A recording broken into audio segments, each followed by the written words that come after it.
ജോർദാനിലെ US സൈനിക താവളത്തിന് നേരെയുണ്ടായ drone ആക്രമണത്തിന് പിന്നാലെ ഇറാനെ തീർക്കുമെന്ന പ്രഖ്യാപനവുമായി രംഗത്ത് വന്നിരിക്കുകയാണ് അമേരിക്ക.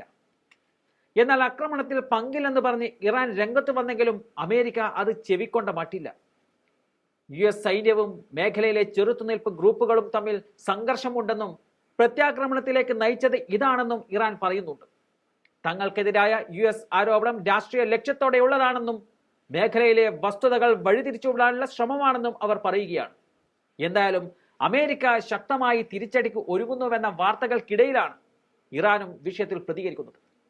വടക്ക് കിഴക്കൻ ജോർദാനിൽ സിറിയൻ അതിർത്തിക്ക് സമീപത്തെ US ബേസിലാണ് കഴിഞ്ഞ ദിവസം ഡ്രോൺ ആക്രമണമുണ്ടായത്. 3 US സൈനികർ കൊല്ലപ്പെടുകയും 30ഓളം സൈനികർക്ക് പരിക്കേൽക്കുകയും ചെയ്തിരുന്നു. ആക്രമണത്തിന്റെ ഉത്തരവാദിത്വം ആരും ഇതുവരെ ഏറ്റെടുത്തിട്ടില്ല.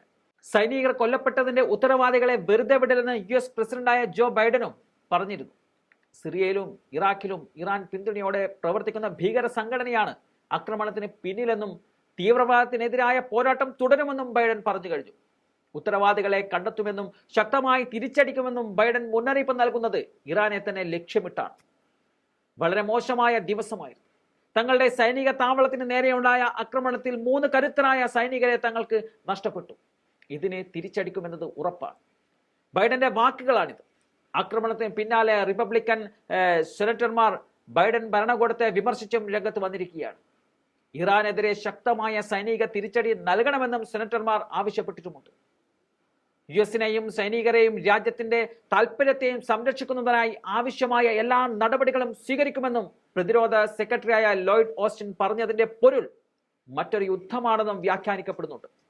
ഇസ്രായേൽ ഹമാസ് യുദ്ധം തുടങ്ങിയതിന് പിന്നാലെ ഇറാഖിലും സിറിയയിലും ഇറാന്റെ പിന്തുണയുള്ള ഗ്രൂപ്പുകളിൽ നിന്നും 150ഓളം തവണയാണ് US സൈനികർ ആക്രമിക്കപ്പെട്ടിട്ടുള്ളത്.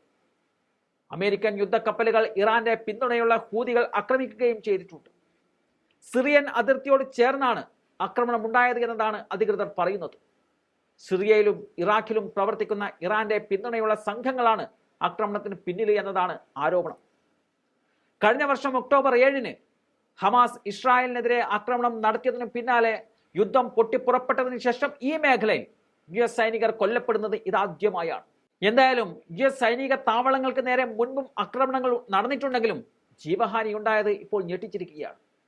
സമീപകാലത്തായി US സൈനികർക്കെതിരെ ഈ മേഖലയിൽ 158 ചെറിയ ആക്രമണങ്ങൾ ഉണ്ടായതായിട്ടാണ് കണക്കുകൾ പുറത്തു വരുന്നത്. ഏതായാലും സൈനികരെ നഷ്ടമായതോടെ അമേരിക്ക തിരിച്ചടികൾക്ക് കോപ്പ് കൂട്ടി തുടങ്ങിയിട്ടുമുണ്ട്.